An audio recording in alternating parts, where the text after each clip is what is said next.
Hey there, welcome back to Owl Dragon Adventures. I'm Scott Kegler. And I'm Rob MacPherson. And today we're going to take a look at my top 10 list of board games. And I'm going to react.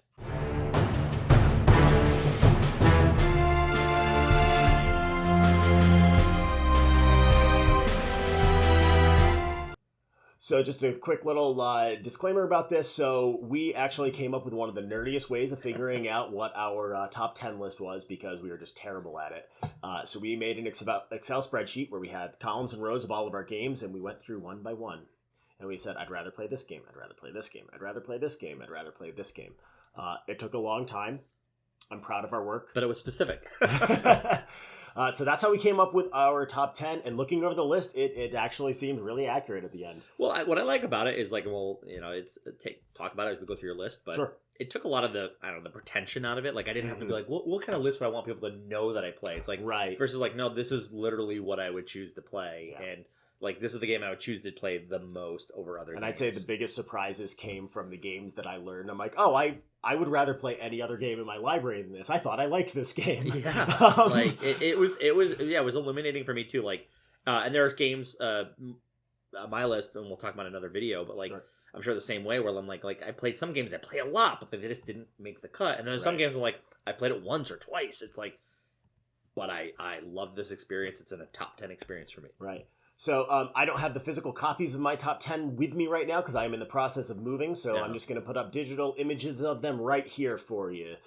So that's how we're going to do this top 10. Excellent. All right, so coming in at number 10.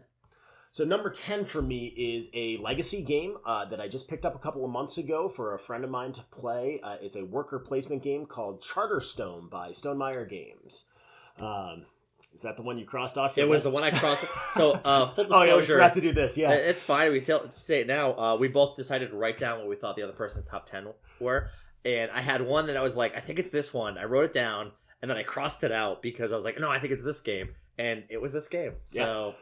So Charterstone, it's a great worker placement game. It starts you off real simple, and then it builds up. It's a fast-paced game. Like, sometimes our games will take 5 to 10 minutes, honestly. But there's a whole story behind it. It's one of my favorite legacy games in addition to... It's one of my favorite legacy games in addition to just being one of my favorite games. Really, really solid work there. So that is my 10th on the list of 10. And lesson learned, trust your instincts. So number 9. What is your number 9? Number 9 on my list is a new one that I just got from Kickstarter. I've only gotten to the table once or twice, so I reserve the right to change my mind as I get further into it, but it's going to be Unsettled. This is a space exploration game, horror-esque themed, I'd say, on it. And it's just, I really like the focus assignment that you do in it. I like the tongue-in-cheek tone, even though neither one of us expected it, as you can see in our preview of that game. I'm really looking forward to seeing it on the table more. I haven't gotten to the table much lately, primarily because, as I said, I'm in the process of moving, so I just don't get the space to put a lot of games out. It's a big table presence. It is a big table presence. Beautiful table presence, but big table presence. I did get that one. Shocking. Actually, that one is a little bit shocking because we played it so seldom. But I mean, I do show up with it at your house many times and set it on the table. A lot. Yeah. It's funny. Like I like it. I don't love it, but but I know he loves it. I do the puppy dog eyes for him. Yeah. It hasn't worked yet. So yeah, that was my number 9. Cool. So number 8. So number 8 on my list is, this one actually did surprise me a little bit as I was going through the list. It's going to be Small Samurai Empires. Not on my list. Not on your list. Not on my list. So this one is an area control game that, my favorite part about it is not actually even the area control aspect of it. It is the beautiful way that you sweep the actions up the board and then down the board in the 2 phases. It's just, it perfects applying a theme to a game. It feels like Imperial Japan, like that era. It's a beautiful game. Just got the upgraded tokens. Thank you for investing in those because they do add a lot of the tactile feel. It's a gorgeous game. If you haven't played it yet, it's by Archona Games. I highly, highly recommend it. It's a really, really solid game. And as I was doing my list, it just kept topping other games. And I was like, yeah, this feels right. But it was a bit of a surprise for me. I support this decision. So that was my number 8. So what is your number 7? So my number 7 is going to be another fairly new game. Just came out this year. It is currently beating us up and down the countryside. And it's going to be Descent, Legends of the Dark. Yes or no? Wow, I didn't put Descent on it. No. That's surprising. You know I love my Dungeon Crawl Legacies. Yeah, I just didn't know if you'd come to terms one way or the other on it, I guess. So, I mean, I do love it. This is our second big one we played this year. It is our second big one we played. I really love the game. It is brutal at times. There are times when we mentioned in our preview video of this that it's a little bit too brutal in terms of like it just keeps kicking you and you're down, and sometimes we just want it to stop. But that being said, it's a fantasy dungeon crawl. I think it gets more right than it gets wrong. And I just really enjoy getting it to the table. And honestly, I've been thinking about it. And when I was doing this list, I'm going to bring it back to my table solo after we finish it. Not immediately, I can but see it will that. come back to my table. I mean, you're going to have a unique enough experience with it. I can see why you put it there. I think in my head I had something else, but it's... Sure. Yeah, we'll see. We'll see if it's later on in the list. So that was my number 7. So number 6. See how I'm doing. I'm currently only... Number 6. So number 6 is a game that Scott has not gotten to play yet. We've been talking about it for about 6 months now, but we just don't have time because we have so many games, and that's going to be Tainted Grail, Fall of Avalon. It is... Not doing well here. It's a phenomenal game. The reason that it hits my list is really 2 reasons. One, the theme, Arthurian legend, right up my alley. The dark tone of it, I really like, but the combat / diplomacy system in it is very unique. You're matching keys to get successes, and you're kind of chaining your abilities as you go. I really have to get it over here for you to play. I think you'll enjoy it. I want to play it. I mean, I have one of their games on Kickstarter right now, on ISS Vanguard, which I'm dying to play. Yeah, Awaken dying Realms. To play at Awaken Realms. I'm dying to play. Awaken Realms is a really they're a great company. They put out some great games. I've enjoyed playing this game. I have not gotten very far in it. I keep saving it for like that perfect gaming mood, but I think it's going to be the one that breaks into my new game table after the move. Sounds good. So that was my number 6. Awesome. Number 5. All right, so my number 5 is going to be another dungeon crawler, and catching a theme here. This is one we just played this year. We just finished up Gloomhaven Jaws of the Lion. Really? You didn't put Jaws of the Lion down? I didn't put it on the list. I terrible disorder. So I absolutely love Gloomhaven, although it's a beast of a game. So when this one came out, I grabbed it from Target and we tore into it and tore through it fast. It's a very much lighter version of it. It hits all of the right notes, in my opinion, without being too overbearing. The characters are a ton of fun. Yeah, and this is my 2 cents on it. Like, it's... I still feel like Descent is chasing that experience for me. At first, I was like, I like Descent way more than this. But as we've been going, I'm like, I think I missed the puzzle a little bit. So I see why it's higher on your list, too. And I like Descent a lot. I'm really having fun with we're playing with a 4-player game right now, which is excellent. I just tapped the table, so sorry on the microphone. But I really liked Gloomhaven Jaws of the Lion, and I had a lot of fun with Gloomhaven. I just didn't get as far into it because it's so much game. Yeah, no, neither one of us did. We were gonna go back and do a playthrough of it from the beginning. I'm doing it digitally right now, which is it's good. But it's a tough game to jump back into. Yeah, we decided to wait for Frosthaven instead. Although those miniatures totally staying in our. I would say though, for the money, you can't. Yeah, Gloomhaven Jaws of the Lion. You cannot ask for a better dungeon crawl. It's $40. Go to Target. Or your friendly local game store right now has it. It was online. You're going to pay anywhere between $35 and $40 for this game. It's a phenomenal game. I don't think I could give a higher value rating for a game. It's like you're going to just play this game. Because we played easily 7 or 8 weeks. Yeah, 7 or 8 weeks, 4 5 hours, 6 hours a game. You're so it's just easily 50 hours. It's insane how much game you get out of this. It's less than $1 an hour. It's like chef's kiss. Yep. It's excellent. Yep. So really love that game. Really hoping that a Frosthaven version of it comes out. Yeah, because that's your audience right here. Because I don't think I can commit to another big. I'm glad we're gonna play it. I'm gonna play his copy. But yeah. Although they are going to be releasing the fold-out book for Frosthaven eventually too, which is going to make it easier. I just want the little $40. I know. All right. So that was my number 5. Excellent. Number 4. Or 4. That's 8, Scott.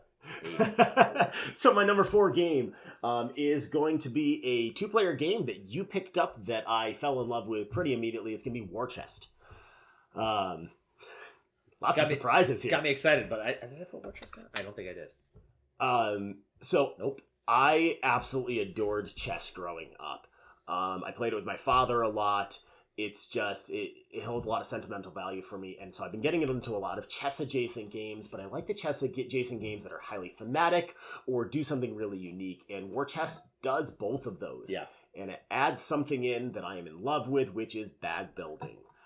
So between the bag building, the chess adjacency, the fact that I won against Scott the first time we ever played, it's just checking all the right columns for me. And for one of the reasons why I love about that game is, and I'm not surprised it's high on your list, although I can't believe I didn't put it down, is it for me it's like I have maybe it's my ADD or ADHD. It's like, but tactile pleasing games get me really focused, and like that just the resin chips that they use reminds me of Chip Theory games where all of theirs for Too Many Bones and all that kind of stuff has those same resin chips. It's just you give me resin tokens.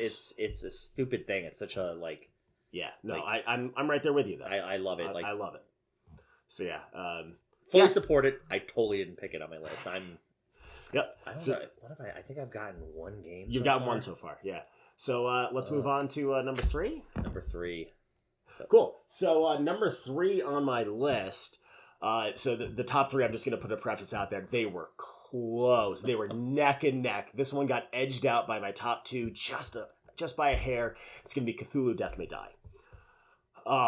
Another campaign style game, although much more episodic.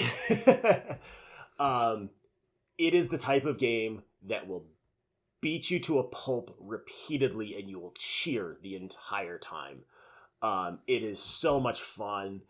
It is brutal. We are constantly hoping for a season 3, although I'm not holding my breath on it. People will fight me on this with that game, but it is the best Lovecraft game I've ever played. Like, Lovecraftian game I've ever played. Like, people will have their own opinions, but So our lucky charm in that game as we play is if my character dies, we're probably going to win.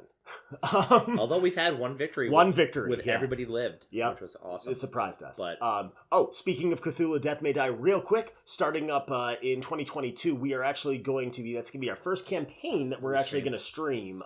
Is all of season 2. All of season 2. So there's going to be spoilers, obviously, but if you like watching people play board games, that's going to be a phenomenal game to follow. So probably going to swear a lot in it. So probably won't be able to monetize that video. Yeah. That was my number 3. Awesome. Number 2. Close call here. Number 2. So I'll preface by saying number 2 and number 1 technically tied on my list as we did it. I'm going to manually pick this as my number 2, and the reason being I like the mechanic of the number 1 better than the number 2. So my number 2 is going to be Root. I got 3. am in love with Root. The asymmetric factions. We talk about this all the time, and I believe, Scott, on our TikTok, you're going to start doing a version of this with play this, not that. And this is what we call, if you want to play Risk, play Root instead. Absolutely.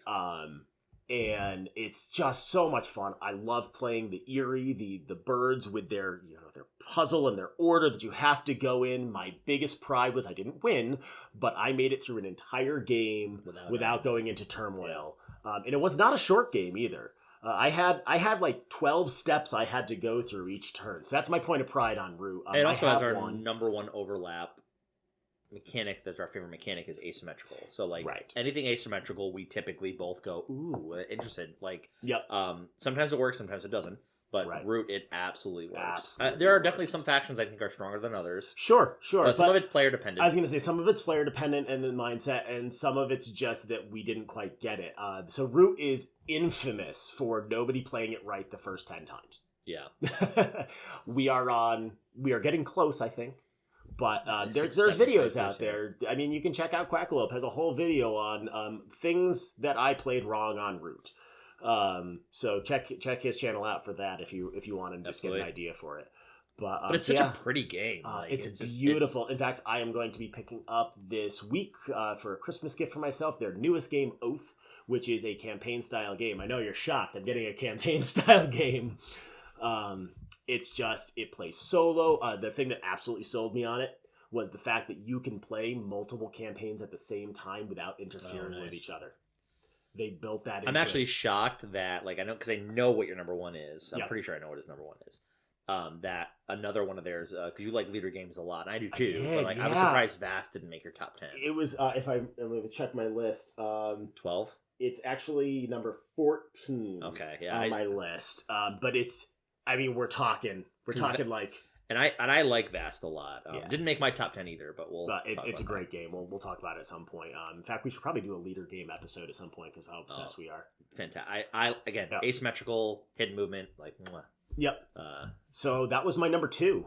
Awesome. So here it is, your number one game. I think I know this one. So my number 1 game. So if you've gotten a hint from the rest of my list so far, it's my mechanics that I really like. I love legacy games. I love campaign style games. I love narrative games. So it's going to be Betrayal Legacy. In my opinion, it is a masterpiece of a game. We lost. We didn't even know we were losing the campaign until 3/4 of the way through. Like, we had hints, we had clues, but I'm not going to spoil anything. Please go buy it and play it. It is phenomenal. If you like Betrayer mechanics, it is the epitome of it, in my opinion. But there is things hidden in plain sight that all of a sudden you have to start interacting with that indicate how you're doing. And we got like 3 games from the end and we're looking at one of these indicators and we're like, this is not going to end well for us. And it didn't. We all ended up literally being sucked into the underworld at the end. That's not really a spoiler. I mean, that's kind of like when you're playing a horror game. That's how it ends. Yeah. It's like I play Final Girl a lot and you die. Guess what? You die a lot. Yeah. So it's a game that it is one of the legacy games. So there's many legacy games out there that when you're done with it, you throw it away because it's unplayable. Betrayal Legacy is not like that. You have a unique copy of Betrayal with cards that you can put in, cards you can pull out. We've actually had to tear up actual tiles of Betrayal. That hurt a couple of my players to tear up the thick cardboard, but I follow rules, man. I was gonna say, like, I get why you have a legacy, and I get to get that one right. I think I'm like souring on legacies a little bit. It's gonna take me a while to sour. And I hate and we both hate this term, legacy like, but I'm getting more into legacy like. That's fair. That is fair. At the same time, we both think the legacy like terminology is a little silly. Yeah, it's legacy like is what I've been referring to mostly as campaign games. Well, it's an evolution. It's called a campaign game that you can reset. I will say the only reason I think I'm not souring on legacy is that the reason I think is that they do tend to be either unplayable or hard to replay when you're done. But I like it. It's like I got my fill and I'm done with it, and I'm okay with that as long as it's not like a 2-hour game. I can see the appeal. Like, particularly if you don't have like an active D&D game or some other tabletop game, I think they can be very valuable. But for now, legacy games still top my it's mechanic. But I 4 out of 10, which is 4 out of 10. Terrible. All right, I need to hear what games you thought I was gonna. I thought Vast was gonna. Make Vast. That was close. Honestly, I'm shocked this didn't make it, but I put Robin Hood or The Adventures of Robin Hood by Cosmos. So Adventures of Robin Hood by Cosmos, that was number 16 on my list. It made it pretty far, but it didn't quite make there. Cool. I also put Warp's Edge. I didn't know you didn't really have a solo game. Warp's Edge is actually this is not a ding against Warp's Edge at all because it is one of my I love the game, but it was hard to kind of compare solo games to non-solo games because I'm like, I get it. Well, yeah, like if I'm in a group, I'm not going to break out Warp's Edge. So like if I have all of the options on the table, which means a group around me, what am I going to play? So I think that's why, for me, they got edged out. But just some honorable mentions in that regard. Warp's Edge, Ratcatcher. Ratcatcher was on here. And then the other one I put on was Dice Throne. Dice Throne. Oh, that made it... How far did that make it? That made it to 21. Oh wow, that was way off on Dice Run then. Yeah, I expected that one to be a bit higher. I do really enjoy it. It's a very, very solid game. I think the only reason, and if I'm taking a look back at my list, yeah, not many of the games on my list are us versus each other. Oh, actually, probably yeah. about You have a lot of 50-50. co-op campaign games. Campaign, yeah. So I think that's the only reason it stayed as low as it did, because I have a lot of co-op games in my inventory. So when it would come up against those, it would just lose out. You're consistent. I am. I like what I like. No, hey, 4 out of 10, but 4 out of 10. Who's counting? So we're gonna have another video. It's either up already or coming up soon. I don't know which order I'm gonna post these in. That's going to be Scott's top 10, where I'm going to try to guess his. We'll see if I can do better than him. Odds are he can. Well, anyways, this was awesome. Thanks for sharing those games, and we wish you good luck on all of your future board game adventures. And thank you for joining us on ours. And don't forget to like and subscribe to the channel on all our social medias. Thank you.